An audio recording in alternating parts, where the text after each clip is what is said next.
I think there are several facets that make up who we are, that make Mhm. up our identity. And each one of us is unique. And part of my identity is being a mom. Part of my identity is being an entrepreneur. Part of Mhm. my identity is being a woman. And part of my identity is somebody who has anxiety and depression. Yeah. And I'm okay with that. Just like I'm okay with being a mom, just like I'm okay with being an entrepreneur. This is who I am. Yeah. This is part of what I deal with on an ongoing basis, on a daily basis. And it just, it gives me certain strengths and it shows me I can weather certain challenges. And it is just part of who I am. It is part of my identity. And there's no reason why I should be hiding behind that Yeah. anymore.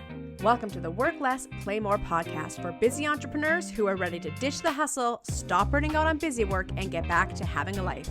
My name is Lindsay Johnson, aka The Radical Connector, and I've spent the last 10 years teaching first-time entrepreneurs how to get customers and make money. Listen in as I chat with other hustle-recovering business owners as we share our top tips for, you guessed it, working less and playing more. Let's do this. Do you worry if you're open about your mental health challenges, customers will see you as undependable or choose not to work with you? Is the pressure to have your ish together all day, every day, taking a toll on your business and belief in yourself? Kristen Westcott is a business growth strategist and founder of the Freedom Track Method, who has spent the last decade in the legal and education fields supporting leaders and students in the areas of goal setting, productivity, and project management. After recognizing her true passion lies in serving entrepreneurs, Kristen honed her skills as a director of operations.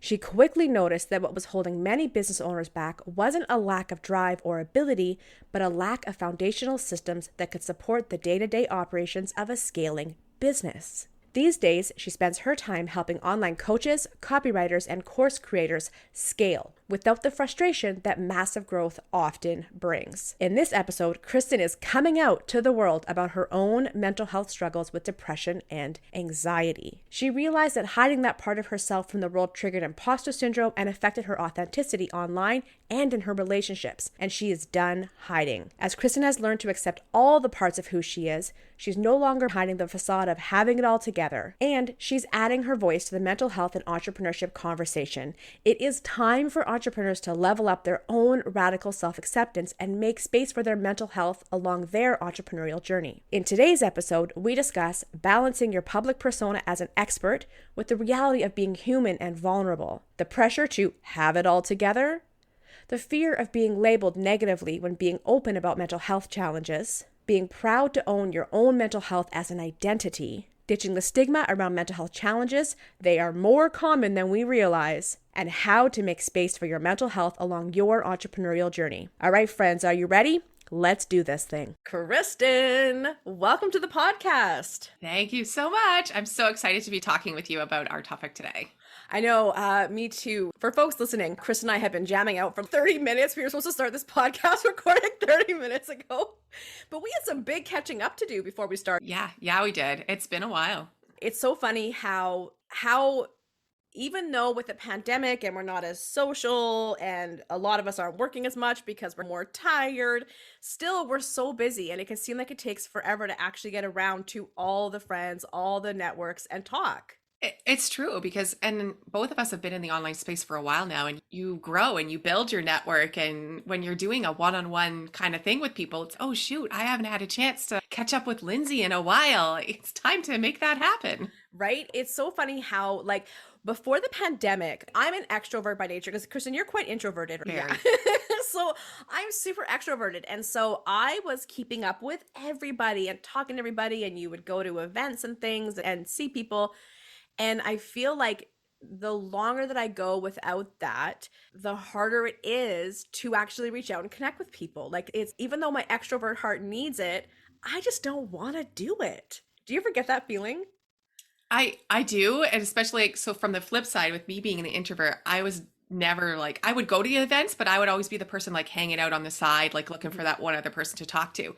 But with things happening, with everything going online, I excel at the one-on-one conversations. Yeah. I really do. And everybody was home in my house all the time, 24/7. I never had time where I wasn't talking to somebody. And so I was like, I just don't really feel like reaching out to talk to that person on Zoom today. Like, I've had enough of talking to people and Yes. people being in my house all the time. Yeah, I never even thought of that, of all the people being around you all the time. I noticed with myself with friends, any friendship call or non-work related call, it is a call. It is not a Zoom. I don't want to be looking at a screen. My eyes need a break. I want to be on the phone, maybe going for a walk. Yeah, I'm the same. So that's why I'll put my earbuds in and I'll head out for a walk and I'll talk to somebody. I'll be like, ignore the wind, but we're not doing this on a computer. So my whole point with us being a 30-minute catch up into our podcast recording is we were already talking a little bit about what we're here to talk about today, which is this idea of systems and strategies that we need to put into place in order to function as busy entrepreneurs, but also as entrepreneurs going through a pandemic and also entrepreneurs dealing with mental health stuff. Because, Kristen, you and I are both huge system and strategy nerds. Yeah.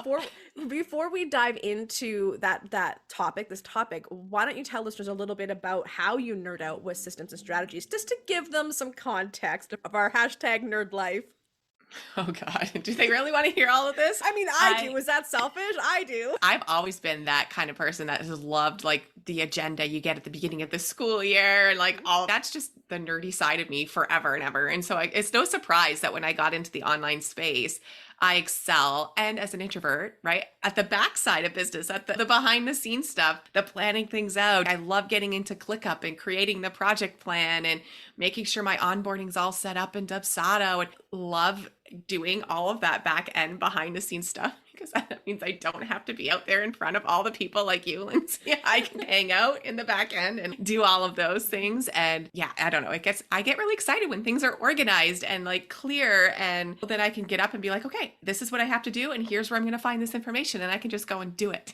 I love that. Whenever I talk to a client of mine or another entrepreneur, and the minute that they talk about feeling overwhelmed and unorganized, the first name out of my mouth is Kristen Westcott. Literally, we did a group. Actually, it was neat. We did a group coaching hang yesterday with folks in my community. It was a free hang, so anyone could have joined, and it was geared more towards our mental health, the conversation around our mental health, because a lot of entrepreneurs are really struggling right now. And one of the participants was like, I feel so overwhelmed. I feel like things are falling through the cracks. I don't have good systems. When people are having a space to talk, I don't want to solve a problem. But in the back of my mind, I'm like, I'm going to email you about Kristen. Because right now talk, but you need to talk to Kristen. Yeah, I love that. I love being able to help someone who is overwhelmed, because it's a simple solution. Yeah. And it's just sometimes it's not their forte. It's not what comes to mind for them. It's not their zone of genius. And so they don't see that as the solution. But I'm like, oh my goodness, I can help you with this. It's super quick. If we just do these 2 or 3 things, you're going to feel like a new person. Your face right now is so excited and so lit up. I know. And it's funny because I'm the opposite. I'm like, don't talk to me about, like, I remember early on when I started to get into building more online and this CRM, everyone needs a CRM. You need a CRM. And it probably took me a year to wrap my brain around what a CRM was. And when I started to like a CRM, what is this? It's like a custom, what is it? It's like a customer relationship man. It's like your email list, okay? It's your email provider. But I was like, I hate this. And like I was setting it up and doing this whole thing. I forget what I was using back then. And I hated every minute of it. So I'm the opposite of you in a lot of ways, because while I love systems and strategies, I like the action and implementation of how we use systems and strategies versus setting them up. Right? Like I'm a sucker for setting up a Calendly integration that has a link to say, hey, I want to work with you. And when you do this, I have a Zapier integration that gives you, tags you in my CRM and gives you a whole video series and gives you a form to fill out. Those kinds of things I love, when it's like not having any holes in the ship, your ship of this is the worst analogy in the world. I'm a sucker for a good analogy. This analogy sucks. Anyways, if you can picture your ship as your stranger to happy paying customer journey, I call it, and your ship is this journey, and you have these holes in your ship when someone contacts you and you don't have a way for people to really smoothly get into that journey and follow that journey, get them on the boat. Worst analogy in the world. But like worst analogy in the world. Where's my analogy brain? But I just love filling those holes, finding the holes in your customer or your stranger to customer journey, finding those holes and filling them so that nobody is left behind. Nobody is kicked out of that boat. or sucked out through one of those awesome holes that I mentioned. So I love that stuff. Like, how can we make sure we don't lose anybody along the way? How can we make sure that at every point there's a way to give them information or a call to action or a way to connect with you? That's what I love. When you're public speaking, how do you have a system and strategy so that those listeners have a next step to take with you that pulls them into that customer journey? So that's what I obviously nerd out about. And then you nerd about the setting up the systems. I feel like you and I together would make the ultimate systems and strategy nerd. This is very true. This is very true. Yeah. You tell them what to do from the stage and how to get them whatever. And I'll be like, here's what we're going to do. Yeah. Once you got them in, how are we going to make sure that you don't lose your mind as an entrepreneur? Okay. So we talked earlier before we hit record, and I wanted us to dive back into that. And so obviously with permission for folks listening, Kristen and I have already talked about that this is going to be our subject matter. And that is around how systems and strategies support you as a busy entrepreneur when mental health needs to take a bit of a priority. Why don't you give us some of your initial insights into that statement? Yeah, I mean, this is something that we don't talk about a lot online. And if you scroll your Instagram feed, the things you're seeing are happy, smiling, people doing reels and dancing and all of that kind of stuff. But what we are not seeing is the other 23 and a half hours of their day, or maybe they batched that stuff on a good day because they knew that they were struggling with some of the other things going on behind the scenes. And I haven't had this conversation with a lot of people online because of this idea that one of the things we need to know, or one of the things we think, is that we're trying to position ourselves as an expert in our field and an expert in our area. And I'm trying to establish myself as an expert in the business strategy and systems space, which means people need to see me having my stuff together. And so it's been a conversation that I haven't had, and a conversation that is much needed to be having in this online space, is that even the people who appear to have it all together all the time are struggling in some capacity. And mental health is a scale.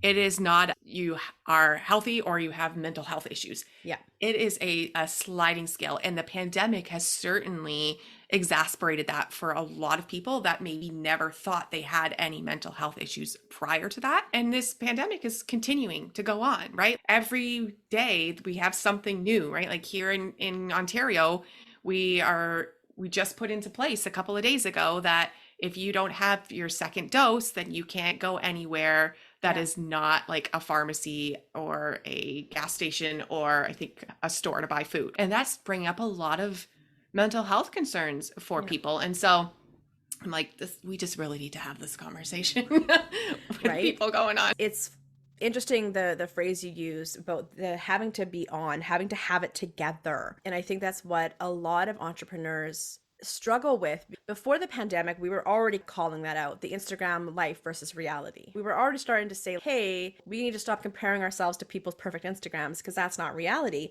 And even more so now, it's so much more palpable, visceral. You can feel it, you can see it, you can hear it, you can smell it. Your Instagram isn't reality. And this pressure, this extreme pressure to have it together and present yourself as having it together.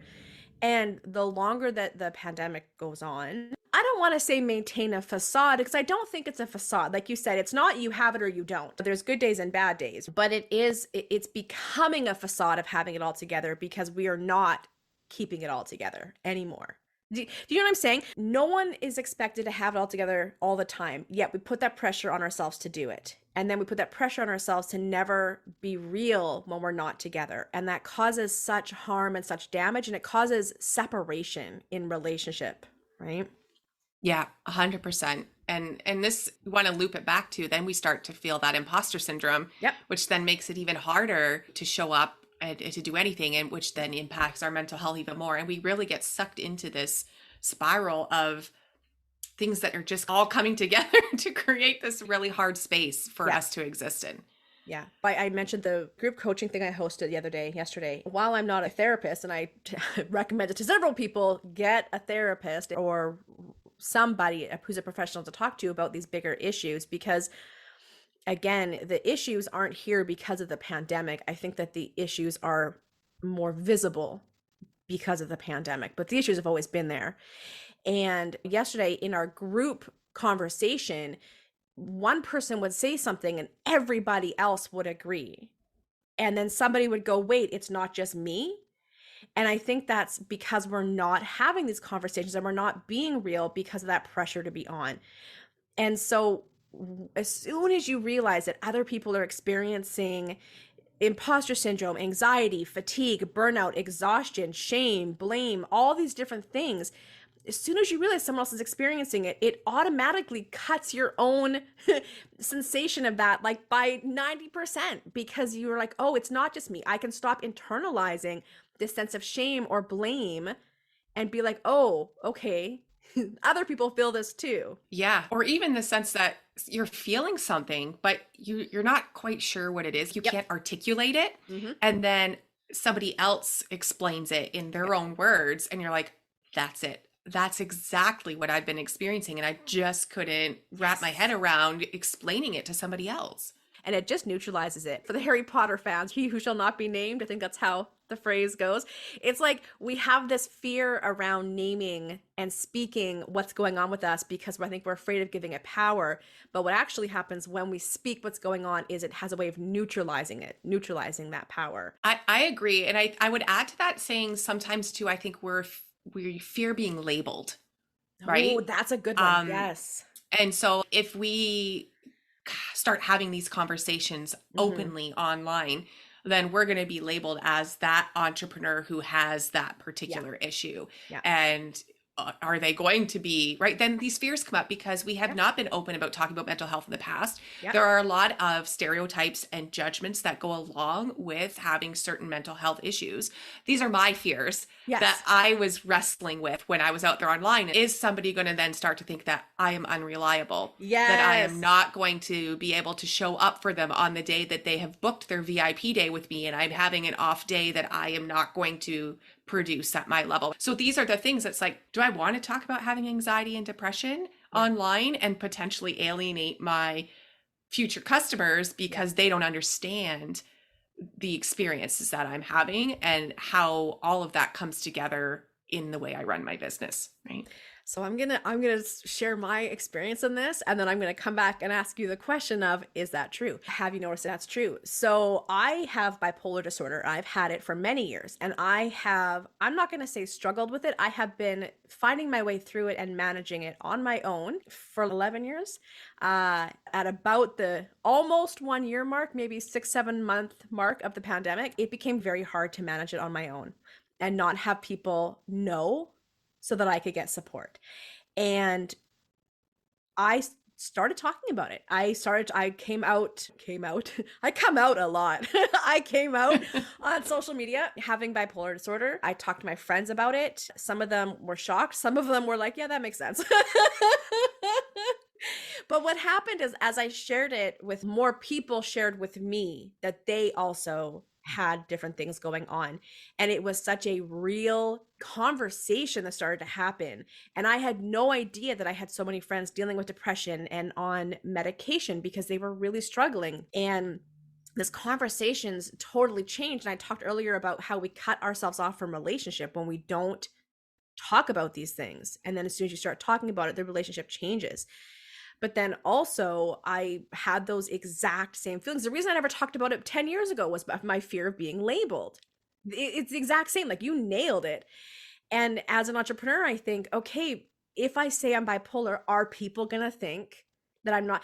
First of all, the correlation between entrepreneurship and mental health is huge. There's a reason that a lot of people in entrepreneurship also have mental health stuff. It's because entrepreneurship gives us a space to build our own thing and not be stuck in a sort of neurotypical corporate structure where it's not good for our mental health. And so as a person with bipolar, it's great because when I'm manic, I get a lot of work done.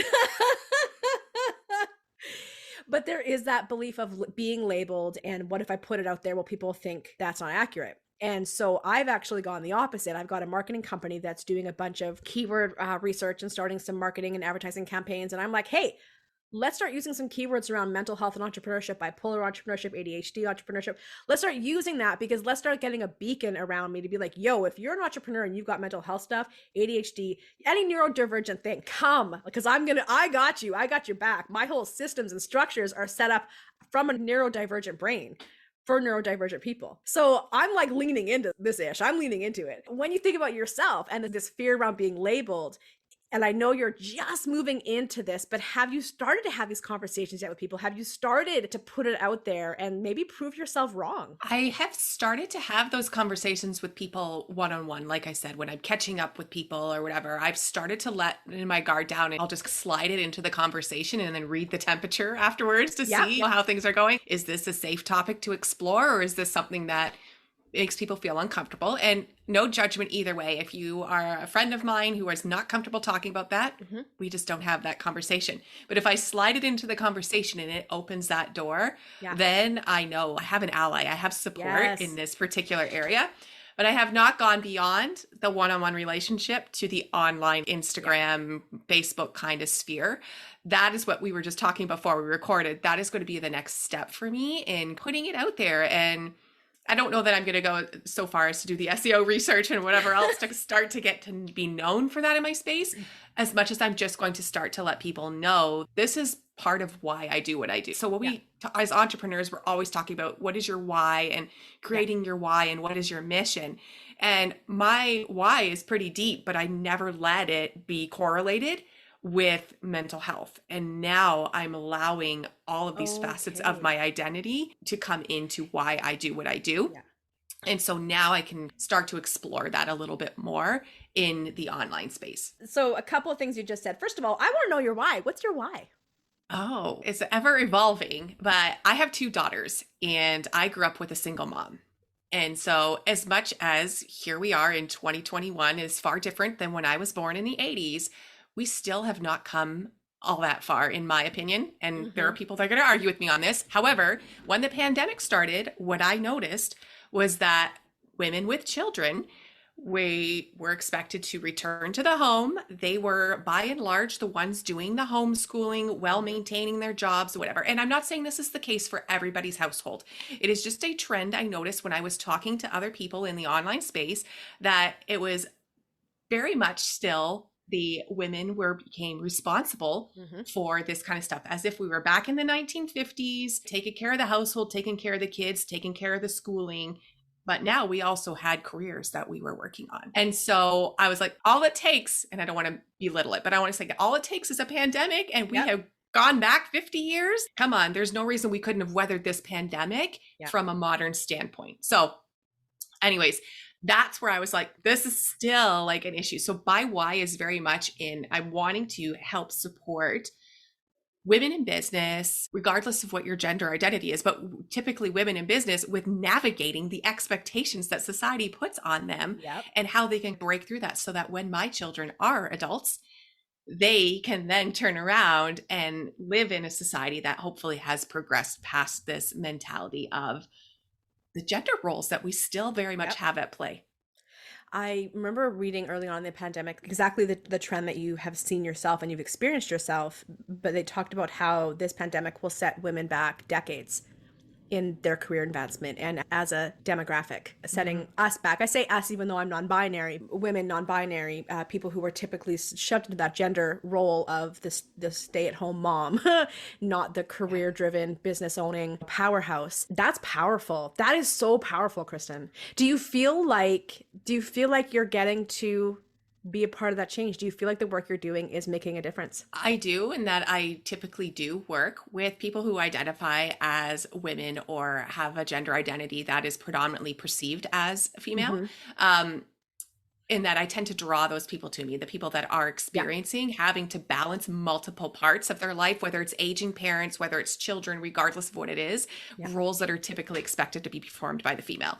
And I can help them figure out, you don't have to give up your business because this happened. You don't have to be like, okay, I got to pack it all in because society still expects me to perform this. There are ways that we can continue to grow your business through being really strategic in the actions that you take and through setting up systems that can help take some of that administrative kind of stuff off your plate so that things are still operating in the Yes. background for you when you do have weeks where you're needing to attend to maybe Yeah. a person who needs to go for some treatments, or you have to take them to specific doctor's appointments and you need to be available for all of that. Your business can still be running. You can still have some Yeah. things going for you on the back end to alleviate that pressure for you. Yeah. Well, and I know we've gotten off the mental health and into the systems and strategies again, and I don't care because I love it. We talked about how the systems and strategy structures, all these frameworks and things that you create supports you when your mental health needs more attention. One of the things that you also said is you talked about mental health as an identity, which is really interesting. That one is making me smile. Mental health as an identity. You and I talked earlier about gender identity and non-binary and what that means. And I think that when it comes to mental health, most of us would look at it as a label, look at it as a condition, look at it as a life sentence, whatever, but not as an identity. So when you think about mental health as an identity, what does that mean to you? I think there are several facets that make up who we are, that make up our identity. And each one of us is unique. And part of my identity is being a mom. Part of my identity is being an entrepreneur. Part of my identity is being a woman. And part of my identity is somebody who has anxiety and depression. Yeah. And I'm okay with that. Just like I'm okay with being a mom, just like I'm okay with being an entrepreneur. This is who I am. Yeah. This is part of what I deal with on an ongoing basis, on a daily basis. And it gives me certain strengths and it shows me I can weather certain challenges. And it is just part of who I am. It is part of my identity. And there's no reason why I should be hiding behind that anymore. Oh, I know that I try not to swear on the podcast, but F yes! F yes! Yes, there is such power in what you just said and such power in owning that. And I never really made that connection for myself before hearing you say it right now, but that's exactly what I did when I said, hey, I'm an entrepreneur, non-binary, whatever. Also, bipolar disorder. And it's not something that I'm ashamed of anymore. I was, but it's not something I'm ashamed of anymore. It's not something that I see as a deficit. I've done a lot of work this past year and a half on reconciling all the parts of me because I used to see myself as manic Lindsay, depressed Lindsay, and then super control Lindsay who tries to keep the other two in check. And I used to be like, depressed Lindsay is great. I can deal with depressed Lindsay. I can function with depressed Lindsay. Manic Lindsay scares me, drives me bonkers. And I had this moment of, but you're one person. They're all you. They're all you. And so how can you accept? How can you love all of you and stop trying to control and push or resent or internalize shame around these parts of you? It really is that self-acceptance and connecting to mental health, whatever you're going through as an identity.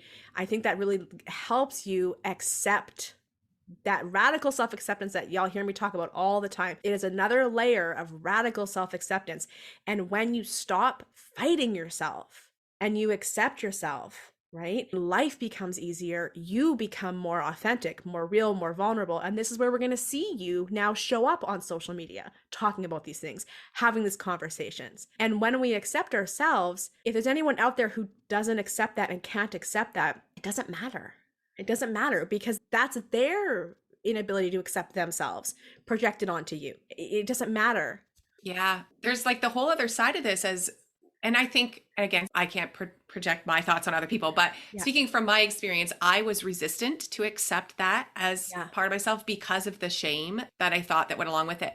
And I had to do a lot of work around that. I've read a lot of Brene Brown throughout the pandemic, let me tell you. And one of the things I was really thinking about is like, if someone comes up to you and tells you they're diabetic, you're like, okay, cool. What do we need to do to make sure that we have food that you can eat or whatever? If someone comes up to you and says, I'm gluten intolerant. Okay, no problem. Right? I'm vegan, no problem. Or someone comes to you and says, I've got a cancer diagnosis. You're just like, what can I do to support you? Tell me what you need from me and I will be there for you. And yet when it comes to mental health, we somehow make it to be something that we have done or something that is our fault rather than seeing it as the same thing as I've been diagnosed with depression, anxiety, bipolar, whatever. we did not do anything to cause this. Yeah. And yet the response or the reaction from those around us is very different. And our internal response or reaction to ourselves is very different than if you were to go and get a physical medical diagnosis versus a mental medical diagnosis. It is the strangest thing. Like, somebody breaks a bone, they don't blame their bones for being weak. They get a cast, they get on the medication, they get it dealt with. But yet we blame ourselves for mental health stuff. I've been reading a lot and learning a lot into anti-fatness and fat phobia and all these different sort of social propaganda against fat for the purposes of capitalism to sell things, right? And one of the books that I was reading, Health at Every Size, talked about how there's this narrative pushed that we actually have any kind of control over our body and our health, and really it's mostly genetics. Like, we can help a little bit through nutrition, through exercise for sure, but it's genetics, it's biology, and we don't have as much control as marketers would make us think, because of course they're wanting to sell us things. And mental health is one of those things where it's so much of that is genetic, or is even just like environmental, especially around trauma and in our childhoods. Like, people, it is not your fault. It is not most times within your control. And that's okay, because guess what? Everybody is dealing with something. And so if we can stop buying into this fallacy, this narrative that it's our fault and it's your responsibility to fix it, and instead just go, oh, okay, so this is something that's a part of me, and there are tools and support systems out there for me to be able to work with it, not fix it, work with it. And that's a lot of what you do. That's a lot of why your systems and your strategies and the things that you create, that is about how we work with it. Yeah. And the beauty of it is there are so many options out there in the online space and being an entrepreneur. You don't have to run a particular business model. You get to pick the model that works best for you. So you have a vision for your business, you have an idea of what you want to do, but you also know yourself. And so you get to pick that model that suits your personality. And guess what? Every single business model out there has the potential to be successful. You don't have to be a course creator in order to have success in your business. You don't have to run VIP days. You don't have to run passive income. You get to pick, and every single model can be successful. And you can set up the system to support that success in whatever way works for you. And that's what I really love working with people with, because it is that deep dive. I get to know the person and we say, okay, what's going to work for you? Not how can we insert you into this other catch-all framework or system that is out there that some guru is trying to sell you on their signature system. Let's look at you and what works for you and what we need to do to make you feel successful, and you measure your success on your own terms. 1,000,002%. Yes. And that's even for yourself. Like, that's a journey you've really been on a lot the last couple of years as well. Talking about the work less, play more philosophy around here, like, you've really been challenging what you thought you had to do versus what you've enjoyed doing, or what was an emotional, physical strain on you. Tell us a little bit about your own journey into figuring out what works for you instead of you inserting yourself into something else.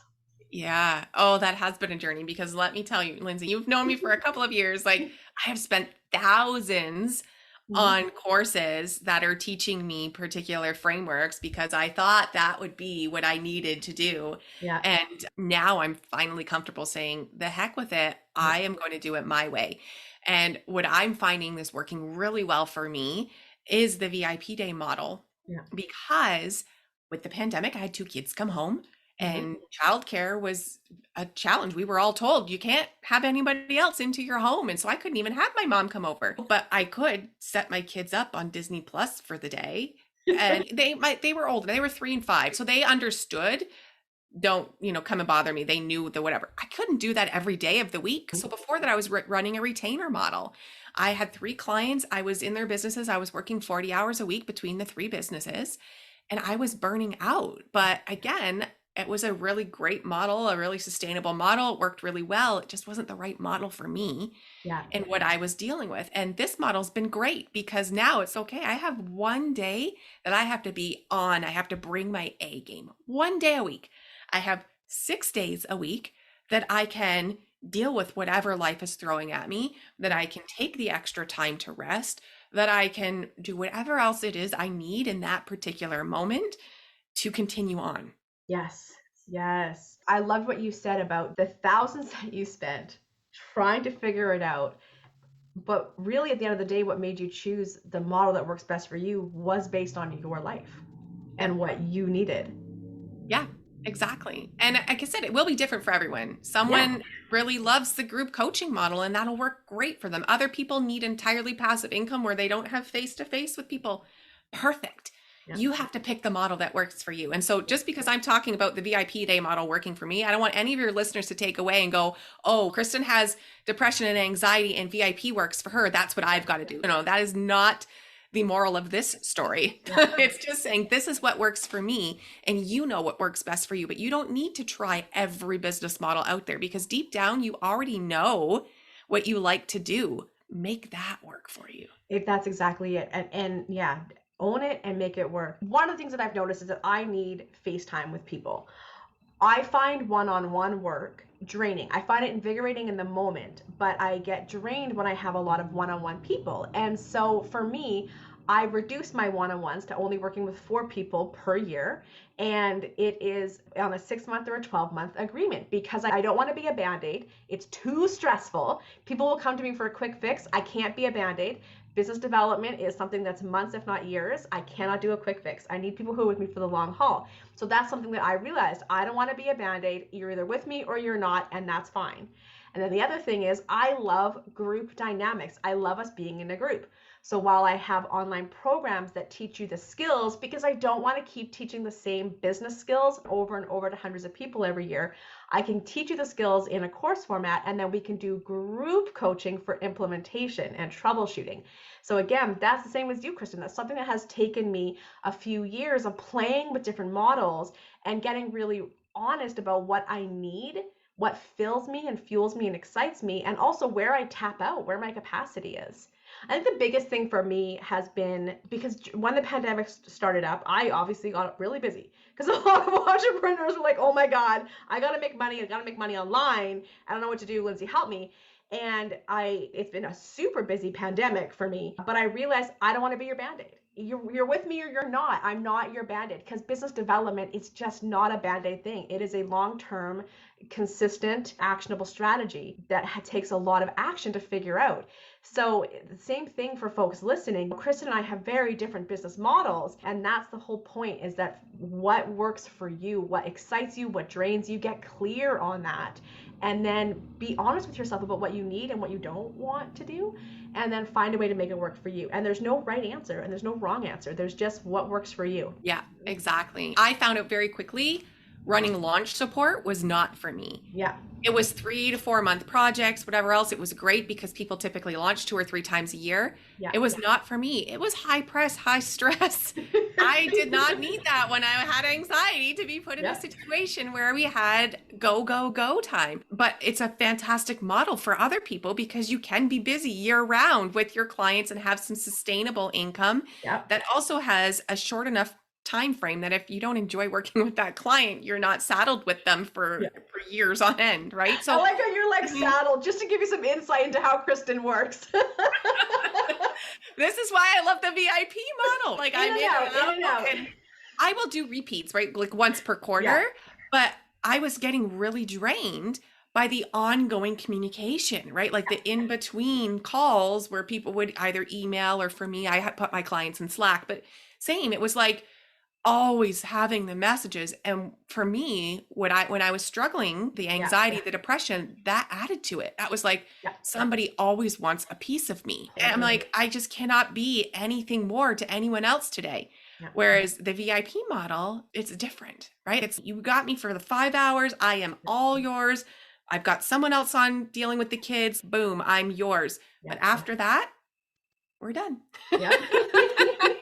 And I just want to say, I am in a very long-term relationship. I have been with my partner for over 15 years. I'm not like anti-commitment. You're not a commitment phobe. But in my business, that's what works best for my mental health. And it will be different for everybody. Yeah, I love that. I'm like, and I'm the opposite. I haven't been in a relationship forever because I'm a super duper relationship commitment phobe.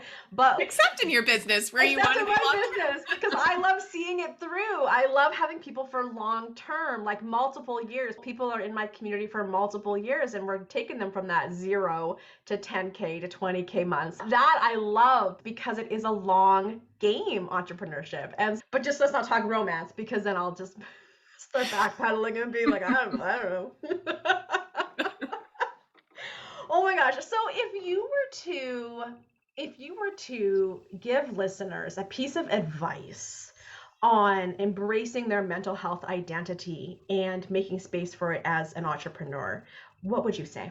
So the biggest piece, I think, is first of all to own that part as your identity, as who you are, and stop wishing it away or wishing Mm. you could be different or wishing things were different for you. And really own that. And then build your life around that to support that part of you, right? Get that support in your home, in your business, whatever that looks like, whether it's changing your business model, whether it's bringing in some support in your team or in your home, or whether it's finally investing in that CRM that Lindsay mentioned earlier on to really help get some of that stuff off your plate. Like, first you need to own who you are, own your what you can do and what your limitations are, and don't force yourself beyond those limitations. Really be okay with that and set yourself, your life and your business up around that to support you. Oh, beautiful. Beautiful. I love that. Kristen, where can people come and find you if they want to spend some time with you?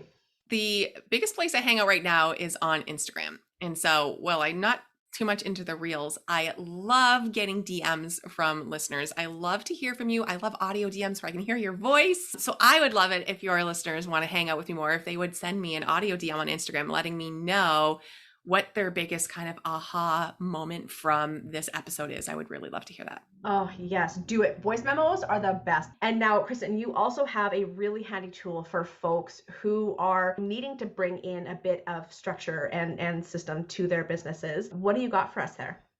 I do. So I have a download for you that is called a focus framework. And what you do is your first step is you identify what phase of business are you in. And there's no judgment. Pick the phase that you are in, people. Otherwise, you're not going to get the right download. From startup to side hustle, are you in the growth phase or are you like scaling to the million, right? Pick your phase. And then what you do is you get a personalized download that helps you figure out a couple of tips, just a couple, not a huge long to-do list, a couple of things that you need to look at under your strategy for your business, a couple things to consider when you're thinking about structuring your business, a couple of systems you might want to be looking at diving into, and then a couple of things to consider about the type of support you might need at that particular phase in your business. So you'll get strategy, structure, systems, and support for your phase of business. I love that. All those sexy S's. I love it. I love it. And we forgot to mention your actual Instagram handle. So for folks listening, this is all going to be in the show notes. So you'll be able to access it there. But it's Kristen.Westcott on Instagram. So KRISTEN.WESTCOTT. Kristen.Westcott. So go find Kristen on Instagram, connect with her there. Check out the show notes so you can download the focus framework. Kristen, thank you so much for hanging out with us today, for sharing this sensitive and scary topic and making it fun and accessible for friends listening. This has been wonderful. Thank you, Lindsay, for giving me the space to have this kind of a conversation online. Thank you so much for joining me today. If you want to learn more about joining my community for new entrepreneurs who want to ditch the busy work and discover how to work less and play more all the way to 6 figures and beyond, please visit theradicalconnector.com. Check out today's show notes for all the juicy resources we covered. If you loved what you've heard, subscribe and leave a review. Happy connecting. I will see you online.